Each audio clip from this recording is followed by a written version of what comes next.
तो इस वीडियो में हम लोग बात करते हैं टेक्स्ट की।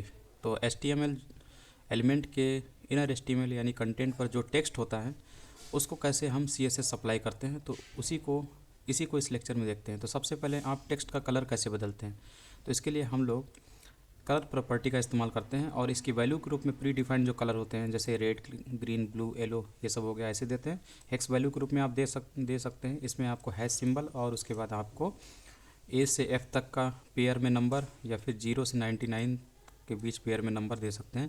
जो पहला हाईलाइटेड पोर्शन ये रेड के लिए होता है और दूसरा पोर्शन जो होता है ग्रीन के लिए, तीसरा होता है ब्लू के लिए। RGB के रूप में आप वैल्यू दे सकते हैं। इसके लिए आपको RGB लिखना होता है और उसके बाद 0 से 255 के बीच वैल्यू होती है। तो ये R रेड के लिए होती है, R के लिए, ये ग्रीन के लिए, G के लिए, और तीसरा ये ब्लू के लिए होती है। तो यहाँ पर आप वैल्यू चेंज कर सकते हैं, 0 से 255 तक ले सकते हैं। और यहाँ से आप देख सकते हैं और भी एडवांस कलर। इसके बाद यहाँ पर एग्जांपल है। तो यहाँ पर बॉडी एलिमेंट सेलेक्टर का इस्तेमाल करके, यानी कि बॉडी एलिमेंट में हम लोग CSS डाल रहे हैं, कलर प्रॉपर्टी का इस्तेमाल कर रहे हैं और उसमें डाल रहे हैं वैल्यू ब्लू। तो इसीलिए आपको बॉडी में जो टेक्स्ट है उसका जो कलर है वो ब्लू होता हुआ दिखाई देगा। उसके बाद जो H1 एलिमेंट है उसमें भी हम लोग कलर डाल रहे हैं ग्रीन, यानी H1 में जो कंटेंट है, ये जो इनर HTML यानी कंटेंट वाला जो पोर्शन होता है ओपन टैग क्लोज टैग के बीच में, यहाँ पर जो टेक्स्ट लिखा हुआ इसी को हम लोग बदल रहे हैं। तो अगर सिंगल कलर लिखा होता है इसका मतलब टेक्स्ट कलर की बात करता है। तो देखिए H1 जो एलिमेंट है उसका जो कंटेंट है यानी कि जो टेक्स्ट है उसको कर दिया है ग्रीन, इसीलिए आपको ग्रीन दिख रहा है ये वाली लाइन। ठीक है, इस तरीके से होता है। तो कलर प्रॉपर्टी का इस्तेमाल करके उसकी वैल्यू ग्रीन।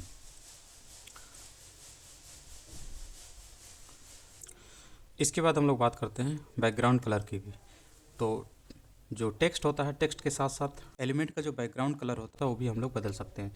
तो बैकग्राउंड कलर के लिए हम लोग बैकग्राउंड कलर प्रॉपर्टी का इस्तेमाल करते हैं और यहाँ पर कलर की वैल्यू देते हैं। और अगर टेक्स्ट का कलर बदलना है तो यहाँ पर कलर प्रॉपर्टी का इस्तेमाल किए और उसकी वैल्यू दे दिए ब्लू। ठीक, तो ऐसे करके करते हैं। इसको एग्जाम्पल को देख लेते हैं। तो सबसे पहले देखिए बॉडी में बैकग्राउंड कलर लाइट ग्रे, जो आपको दिख रहा होगा ये लाइट ग्रे। और बॉडी में अगर कोई टेक्स्ट है तो उसका क्या कलर हो जाएगा, ब्लू हो जाएगा। ठीक है, तो बॉडी में जो बहुत सारे टेक्स्ट होंगे, क्योंकि जितने भी एलिमेंट हैं, जैसे यहाँ से बॉडी शुरू हो रही है, यहाँ ये एंड हो रही है और इसके बीच में ओपन टैग, बॉडी का जो ओपन टैग है यानी कि आप दिखाते हैं आपको यहाँ इतना, यानी इतने पोर्शन में जो भी टेक्स्ट है वो ब्लू हो जाएगा। लेकिन अगर जैसे H1 या P पैराग्राफ एलिमेंट या डिव में कोई कलर दिया गया है तो इनके कलर की वैल्यू मानी जाएगी। अगर इनको कलर नहीं दिया गया है, इनको CSS कलर प्रॉपर्टी नहीं दी गई है, तब उसके बाद आपके बॉडी के जो कलर की वैल्यू मानी जाएगी और सारा जो टेक्स्ट कलर हो जाएगा ब्लू हो जाएगा। ठीक, जैसे कि थोड़ी देर के लिए H1 और डिव को हम लोग हटा देते हैं तो आप देखेंगे बॉडी के जो टेक्स्ट कलर है वो ब्लू है, यानी कि H1 पैराग्राफ और डिव तीनों में जो टेक्स्ट है वो सब क्या हो जाएंगे, अभी क्या आपको दिख रहा है, अलग दिख रहा है, ये वाइट दिख रहा है, सब क्या हो जाएंगे, ब्लू हो जाएंगे तीनों। तो तीनों ब्लू हो गए। ठीक, ऐसे काम करता है ये। तो यहाँ पर H1 एलिमेंट है जिसको बैकग्राउंड कलर, जिसका इस H1 एलिमेंट है, तो ये ब्लॉक टाइप का एलिमेंट होता है। तो इसका जो कंटेंट है इसका बैकग्राउंड कलर क्या हो जाएगा, ब्लैक हो जाएगा, इसीलिए आपको ये ब्लैक दिखाई देगा ऊपर वाली लाइन। ये देखिए पूरा जो ब्लॉक है वो पूरा ब्लैक हो गया। और उसके बाद ये जो डिव है, डिव का बैकग्राउंड कलर क्या हो जाएगा, ब्लू। तो ये जो डिव है, दिस इज ए डिव जो लिखा हुआ है, इसका बैकग्राउंड कलर पूरा ब्लू हो रहा है। ठीक है, और टेक्स्ट का कलर क्या इसने रखा है, वाइट रखा है। ठीक, तो इसलिए वाइट दिख रहा है आपको। तो ये ध्यान देना है, टेक्स्ट के कलर के लिए सिंपली कलर आपको लिखना है, कलर प्रॉपर्टी। और अगर बैकग्राउंड का कलर बदलना है तो आपको बैकग्राउंड कलर लिखना पड़ेगा। इसके बाद है टेक्स्ट अलाइनमेंट। टेक्स्ट अलाइनमेंट का मतलब है कि जो आपका टेक्स्ट लिखा होता है आपके बॉडी में, तो उसका अलाइनमेंट क्या होगा, लेफ़्ट होगा, राइट होगा, क्या अलाइनमेंट होगा, या फिर सेंटर होगा। तो ये सब यहाँ पे दिया हुआ है कि लेफ़्ट, राइट और अलाइन, सेंटर या जस्टिफाइड हो सकता है। तो बाय डिफ़ॉल्ट जो होता है वो लेफ़्ट होता है, ये यहाँ पे लिखा हुआ है आपका, तो डिफ़ॉल्ट होता है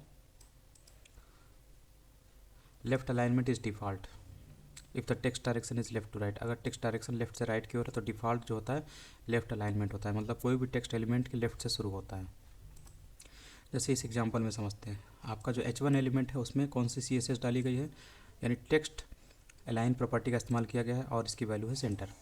ठीक, तो H1 एलिमेंट कहाँ पर, ऊपर वाला, यानी ये, और इसकी वैल्यू क्या डाल दी गई, सेंटर, इसलिए आपको ये बॉडी के एकदम सेंटर में दिख रहा है। आप डिस्प्ले को बड़ा छोटा करिए, बॉडी को बड़ा छोटा करिए, तब भी ये सेंटर में ही रहेगा आपको। और उसके बाद S2 में भी टेक्स्ट अलाइनमेंट क्या क्या हम किया गया, लेफ़्ट डाला गया है। S2 क्या है, ये वाला हेडिंग 2, ठीक है, इसमें लेफ़्ट डाला गया तो लेफ़्ट में ही है। अगर नहीं भी डाला जाएगा तब भी आपको ये लेफ़्ट में ही दिखेगा, क्योंकि ये डिफ़ॉल्ट होता है। देखते हैं करके, ये देखिए नहीं बदला ना, यहीं पर रहा। इसको वापस कर लेते हैं Ctrl Z से। और उसके बाद है हेडिंग 3, यानी कि ये वाला, इसमें H3 में कौन सी CSS डाली गई, तो ये एलिमेंट सिलेक्टर का इस्तेमाल करके H3 में डाला गया है टेक्स्ट अलाइनमेंट प्रॉपर्टी राइट, यानी टेक्स्ट अलाइनमेंट क्या किया गया है, राइट, यानी कि आपको राइट में दिखेगा। ये राइट है, ये H3 के राइट में दिख रही है। तो इस तरीके से आप टेक्स्ट अलाइन प्रॉपर्टी का इस्तेमाल करके लेफ़्ट, राइट और सेंटर वैल्यू का इस्तेमाल करके आप अपने टेक्स्ट को अलाइन कर सकते हैं किसी भी डायरेक्शन में। इसके बाद आता है टेक्स्ट अलाइन प्रॉपर्टी, जिसका नाम है वैल्यू जस्टिफाई। जस्टिफाई का मतलब होता है हर एक लाइन अपने को स्ट्रेच कर लेती है ताकि विद इक्वल बनी रहे। जैसे कि इस एग्जांपल को समझते हैं, तो यहाँ पर आपका डिव है, जो कि डिव एलिमेंट को CSS सप्लाई करने के लिए इस्तेमाल किया जा रहा है। डिव सिलेक्टर, ये जो डिव एलिमेंट सिलेक्टर है ऊपर वाला, इसका इस्तेमाल किया जाता है डिव एलिमेंट में ये CSS प्रॉपर्टी डालने के लिए।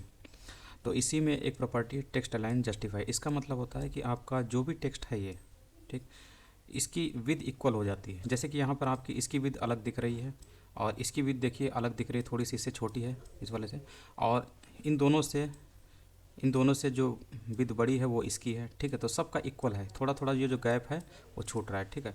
तो इसी को इक्वल विद करने के लिए हम जस्टिफाई का इस्तेमाल करते हैं। तो देखिए सबकी इक्वल विद है, सब लास्ट तक यहाँ पर आ रहे हैं, तो इसीलिए हम लोग जस्टिफाई का इस्तेमाल करते हैं।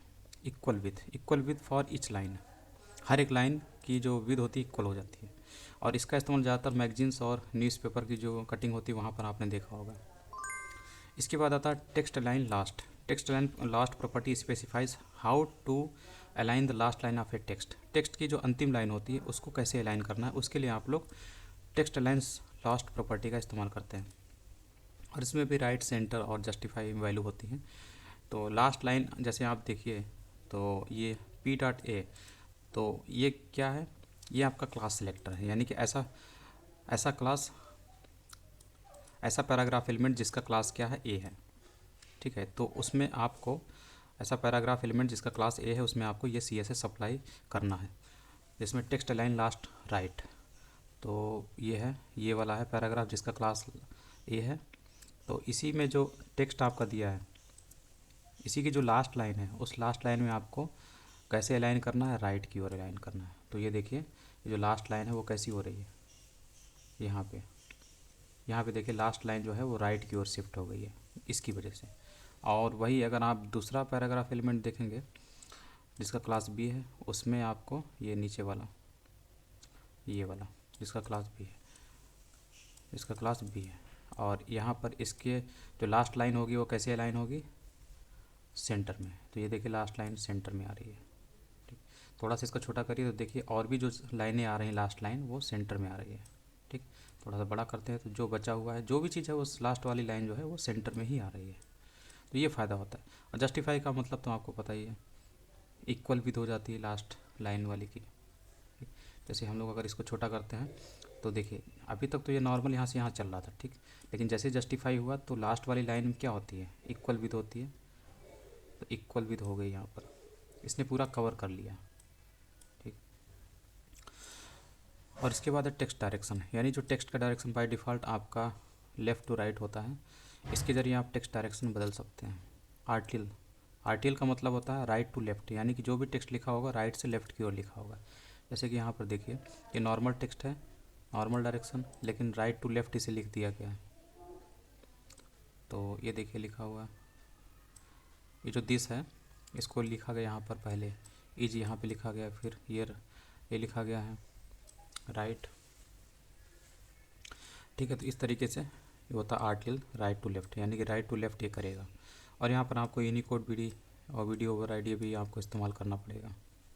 इसके बाद है vertical alignment. Vertical alignment property set था। अभी जो हम लोग अलाइनमेंट पढ़ रहे थे टेक्स्ट अलाइन, वो सब हॉरिजॉन्टल अलाइनमेंट था, जैसे राइट सेंटर जो हम लोग इस्तेमाल कर रहे थे। लेकिन अब हम लोग पढ़ रहे हैं वर्टिकल अलाइनमेंट, ठीक। It sets the property vertical alignment of A element का जो टेक्स्ट होता है उसको वर्टिकली अलाइन करता है ये, जैसे इस एग्जांपल को देखते हैं तो ये आपको दिख रहा होगा। तो ऐसा इमेज एलिमेंट जिसका क्लास ए है, उसमें वर्टिकल लाइन की वैल्यू क्या हो जाएगी, बेस लाइन। ठीक, तो ए क्लास वाला इमेज एलिमेंट कौन सा है, ये देखिए ए क्लास वाला इमेज एलिमेंट, यानी कि इसकी बात कर रहा है, यहाँ से यहाँ तक है। ठीक, तो इसमें ये क्या कर रहा है, इसमें ये प्रॉपर्टी डाल रहा है बेस लाइन। तो बेस लाइन का क्या मतलब होता है, यहाँ पे आपको दिख रहा होगा एन के बाद ये दिख रहा है। ठीक, यानी बेस लाइन एकदम, यानी जो आधार, जो ए एन और इमेज जो ये आधार है इनका बेस है, उसी से ये स्टार्टिंग हो रही है। ठीक, लेकिन अगर यहाँ पर वर्टिकल अलाइन अगर आपने टेक्स्ट टॉप कर दिया तो टेक्स्ट के टॉप से इसकी शुरुआत होती है। जैसे टेक्स्ट का टॉप क्या होता है, देखिए यहाँ से, इसलिए थोड़ा सा ऊंचाई से ऊपर से शुरू हो रहा है।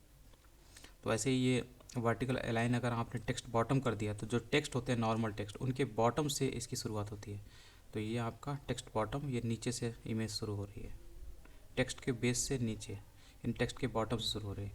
तो वर्टिकल अलाइन में अगर आपने टेक्स्ट बॉटम कर दिया तो जो भी इमेज है वो टेक्स्ट के बॉटम से, यानी ये जो टेक्स्ट है इनके बॉटम क्या है, वहाँ से नीचे की ओर ये इमेज अधिकतर झुकी हुई रहेगी नीचे की ओर।